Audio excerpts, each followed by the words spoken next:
This is a 5-minute update for March 3rd, 2009. Senator Bernie Sanders, the independent from Vermont, grilled Federal Reserve Chairman Ben Bernanke about loans made to private banks.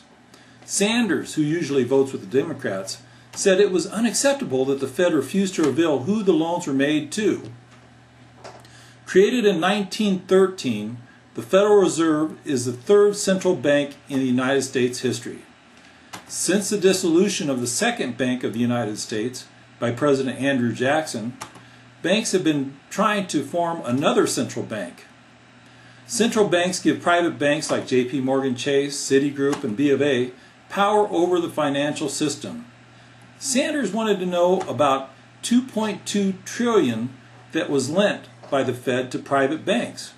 When pressed on the matter, Bernanke said he would not reveal who the banks were out of fear that it would stigmatize the institutions and discourage them from borrowing from the central bank. Sanders introduced a bill Tuesday that would make the Federal Reserve more transparent. The Fed is not part of the United States government and is not subject to the Freedom of Information Act. It is a quasi-private bank divided into 12 regions, with each bank controlled by private banks. Although the Board of Governors is chosen by the President, the 12 bank presidents are chosen by the Board of Directors of each region. The majority of each board is picked by the private member banks. Member banks include the large national banks like JPMorgan Chase and the Bank of America. By law, these private member banks are paid a 6% dividend each year from the profits made by the Federal Reserve.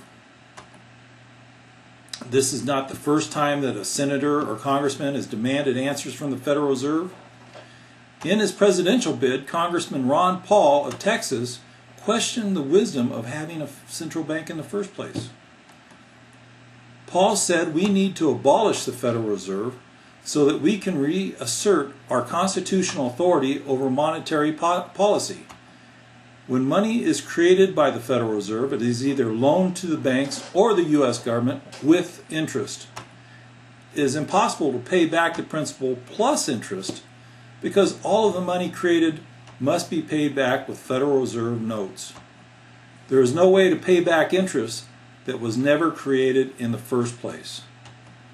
Bloomberg recently requested information about the central bank loans, but was denied access because the Federal Reserve is not part of the government. They did not have to comply with the Freedom of Information Act. A showdown between the Federal Reserve and the government may be brewing.